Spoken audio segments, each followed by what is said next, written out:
Hello students, commerce जनता party में आपका स्वागत है।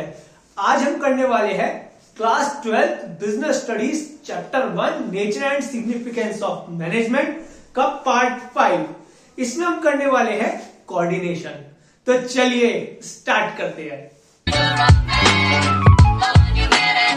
हमारा आज का टॉपिक है कोऑर्डिनेशन। कोऑर्डिनेशन में हम सब पढ़ेंगे, इसके फीचर्स, इसकी इंपॉर्टेंस, इसका एसेंस। लेकिन इससे पहले हमें समझना पड़ेगा कोऑर्डिनेशन होता क्या है। अगर सिंपल वर्ड्स में बोलूं तो कोऑर्डिनेशन का मतलब होता है तालमेल। अगर सिंपल वर्ड्स में बोला जाए तो कोऑर्डिनेशन का क्या मतलब है? तालमेल। किसी भी चीज में तालमेल बिठाने को हम क्या बोलते हैं? कोऑर्डिनेशन। ठीक है, अब कोऑर्डिनेशन की हम डेफिनेशन देखते हैं। Coordination is the process of synchronization and harmonization among different department, among different level, among various individual, among various function to achieve common goal of the organization। अब इसको समझते हैं डेफिनेशन को। Coordination is the process of, coordination क्या है? एक process है। क्या है? प्रोसेस। किस चीज का? सिंक्रोनाइजेशन का। Process of synchronisation. सिंक्रोनाइजेशन का मतलब क्या होता है? जोड़ना। सिंक्रोनाइजेशन का क्या मतलब होता है? जोड़ना या सबको साथ लाना या सबको साथ लेके चलना। एंड हार्मोनाइजेशन, हार्मोनाइजेशन का मतलब होता है उनमें यूनिटी लेके आना, उनमें यूनिटी लेके आना, एकता लेके आना। तो सिंक्रोनाइजेशन क्या करता है? सबको साथ लेके आता है, साथ लेके चलता है। एंड हार्मोनाइजेशन उनमें यूनिटी लेके आता है। किन में? अमंग डिफरेंट डिपार्टमेंट्स, डिपार्टमेंट्स के बीच में। एक ऑर्गेनाइजेशन में जनरली 4 डिपार्टमेंट होते हैं, purchase department, production department, sales department, finance department. तो इनके बीच में कोऑर्डिनेशन लेके आना। क्या लेके आना? कोऑर्डिनेशन लेके आना। और कोऑर्डिनेशन कब आएगा? जब हम क्या करेंगे? सिंक्रोनाइजेशन करेंगे और हार्मोनाइजेशन करेंगे। अमंग डिफरेंट लेवल, हमारे टोटल कितने लेवल है? 3। हमने लास्ट वीडियो में देखा था मैनेजमेंट के कितने लेवल होते हैं? 3। Top level, middle level, lower level. तो उनके बीच में कोऑर्डिनेशन लाना, उनके बीच में तालमेल बिठाना। अमंग वेरियस इंडिविजुअल, एक ऑर्गेनाइजेशन में बहुत सारे एम्प्लॉयज वर्क करते हैं, तो उनके बीच में तालमेल बिठाना। ठीक है। अमंग वेरियस फंक्शन, मैनेजमेंट के कितने फंक्शन होते हैं बताओ?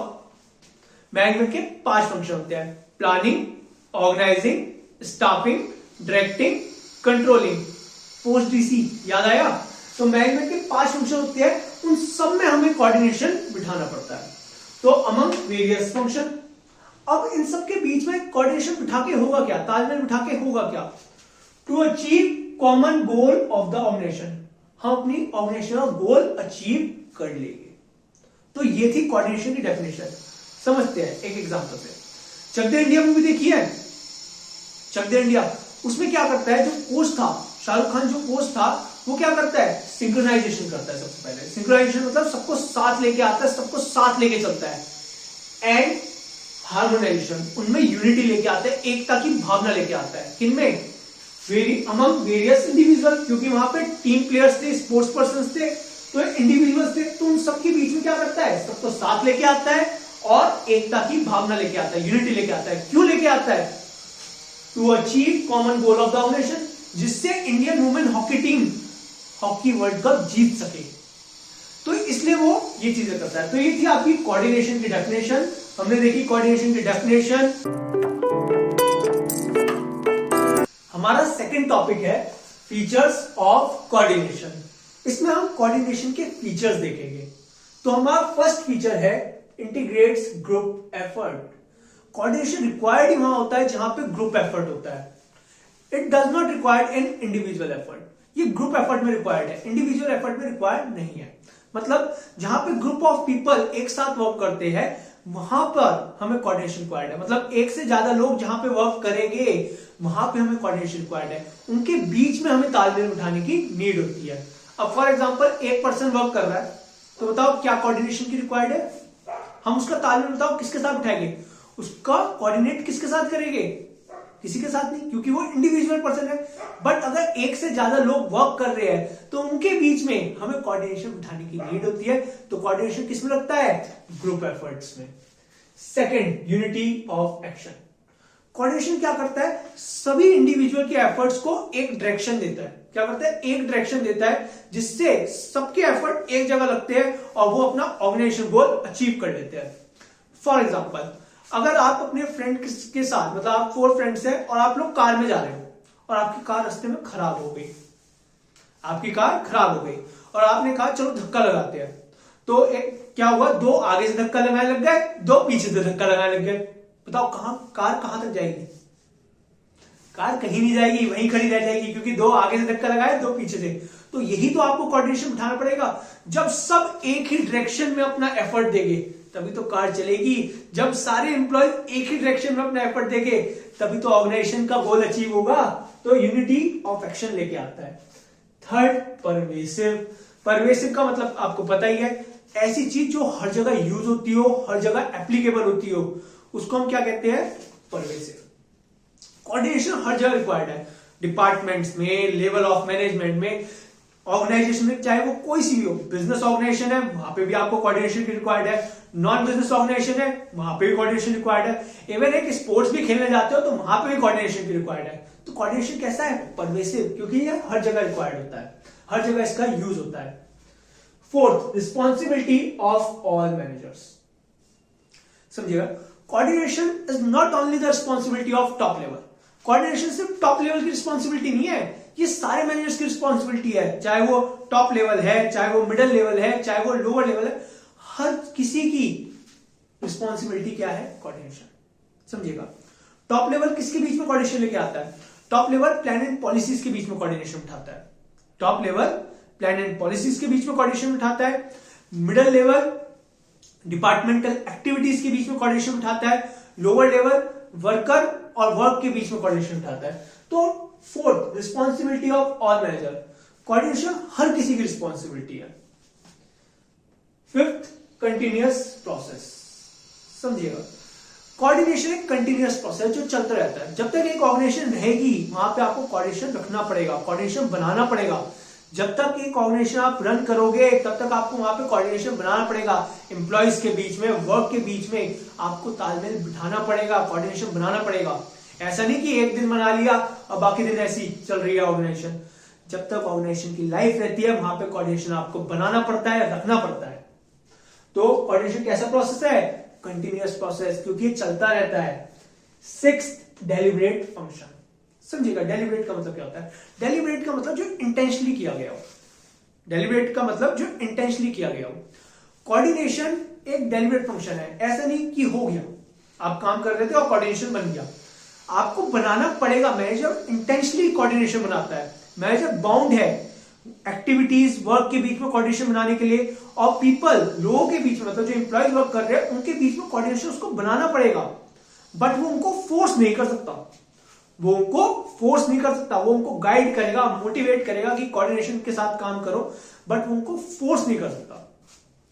For example, Chak De India movie का आपको एंड का सीन याद है? उसमें जो कबीर खान जो कोच थे, वो फाइनल मैच से पहले 2 प्लेयर्स को बुलाते हैं। क्या नाम थे उनके? चौटाला और प्रीति। शायद चौटाला और प्रीति को बुलाते हैं और कहते हैं कि इंडिया कल मैच नहीं जीतने वाली क्योंकि तुम लोगों के बीच में कोऑर्डिनेशन नहीं है, ये वो। बट फोर्स नहीं करते वो कि चौटाला तू इसको बॉल पास करेगी वरना मैं डांटूंगा, मारूंगा या पेनल्टी लगाऊंगा।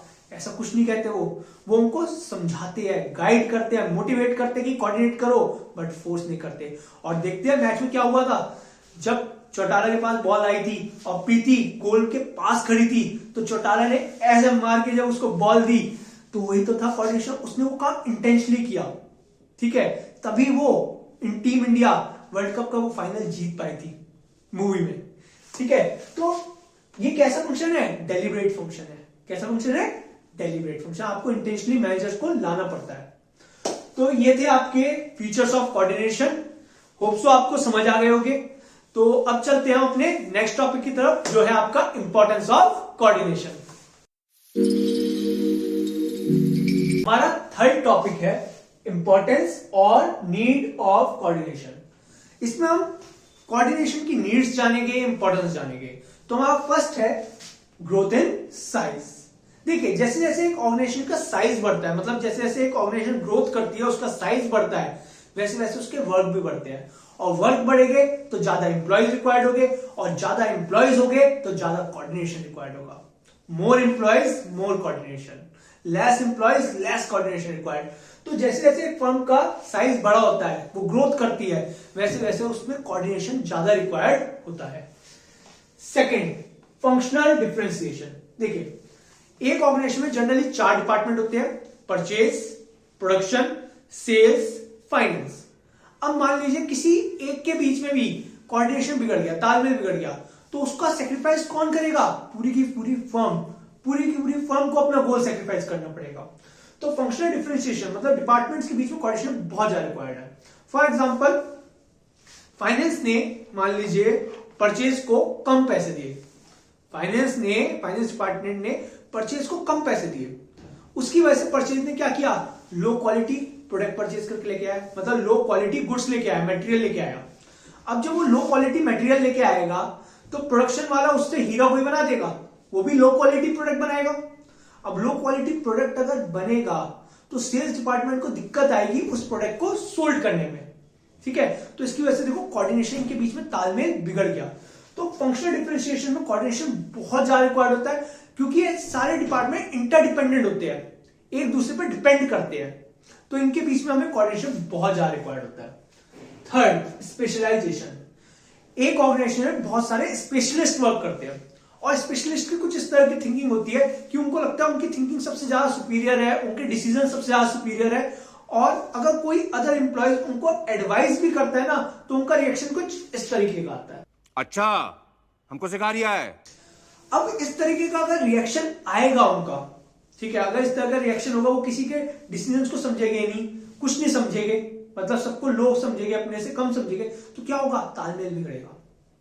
तो क्या होगा? तालमेल बिगड़ेगा, कोऑर्डिनेशन बिगड़ेगा। तो अगर एक ऑर्गेनाइजेशन में बहुत सारे स्पेशलिस्ट वर्क कर रहे हैं, तो उनके साथ आपको क्या करना पड़ता है? कोऑर्डिनेशन बिठाना पड़ता है, तालमेल बिठाना पड़ता है, वरना काम तमाम हो जाता है, ठीक है। तो ये थे हमारे importance and need of coordination. Hope so आपको समझ आ गए होंगे। अब हम चलते हैं आज के अपने लास्ट टॉपिक पे। हमारा आज का लास्ट टॉपिक है coordination, essence of management. Coordination management का एसेंस है। कोऑर्डिनेशन ना हो तो मैनेजमेंट ना हो। कोऑर्डिनेशन इतना इंपॉर्टेंट पार्ट है, बिना कोऑर्डिनेशन के मैनेजमेंट का एक फंक्शन भी नहीं हो सकता। अगर सिंपल वर्ड में बोलूं, मैनेजमेंट की सोल है कोऑर्डिनेशन, मैनेजमेंट की आत्मा है कोऑर्डिनेशन। समझो, फॉर एग्जांपल, तुम्हारे शरीर में से तुम्हारी सोल निकल जाए, आत्मा निकल जाए, क्या होगा? खत्म,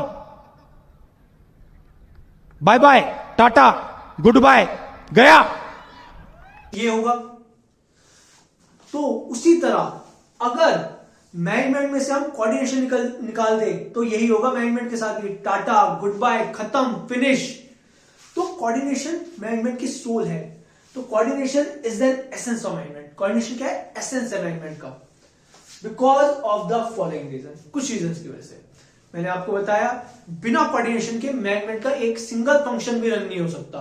तो देखते हैं मैनेजमेंट के फंक्शंस में कोऑर्डिनेशन कैसे अपना रोल प्ले करता है। Number 1, planning. प्लानिंग में coordination objective and available resources के बीच में तालमेल बनाता है, कोऑर्डिनेट करता है। समझिए, फॉर एग्जांपल, आप कार लेने जा रहे हो, ठीक है, आप कार लेने जा रहे हो, आपके फ्रेंड ने आपको रोका, कौन सी कार लेने जा रहा है? आपने कहा BMW लेने जा रहा हूं।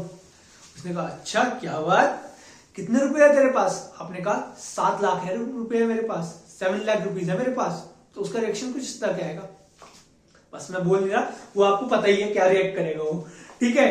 तो ऑब्जेक्टिव और अवेलेबल रिसोर्सेज के बीच में कोऑर्डिनेशन क्रिएट करता है, ठीक है। प्लानिंग में ऑब्जेक्टिव और अवेलेबल रिसोर्सेज के बीच में कोऑर्डिनेशन क्रिएट करता है। ऑर्गेनाइजिंग में अथॉरिटी एंड रिस्पॉन्सिबिलिटी के बीच में आपको कोऑर्डिनेशन क्रिएट करना पड़ता है। अथॉरिटी क्या होती है? Authority means power to take decision और to give order. Responsibility means obligation to do task on time. मतलब अथॉरिटी का मतलब किसी पावर होना कि कोई भी डिसीजन लेने की और किसी को भी ऑर्डर देने की, और रिस्पॉन्सिबिलिटी का मतलब अपना टास्क टाइमली कंप्लीट करना। तो ऑर्गेनाइजिंग में अथॉरिटी एंड रिस्पॉन्सिबिलिटी के बीच में आपको कोऑर्डिनेशन बिठाना पड़ेगा। ना ज्यादा अथॉरिटी होनी चाहिए एम्प्लॉय के पास, ना ज्यादा रिस्पॉन्सिबिलिटी, दोनों का एक बैलेंस होना चाहिए। तो इनके बीच में तालमेल बिठाता है वो, ठीक है। अगर अथॉरिटी ज्यादा हो जाएगी तो भी निगेटिव रिजल्ट्स आएंगे। अगर किसी एम्प्लॉय के पास रिस्पॉन्सिबिलिटी कम है, अथॉरिटी ज्यादा है, तो निगेटिव रिजल्ट आएगा, दूसरों को तंग करेगा वो।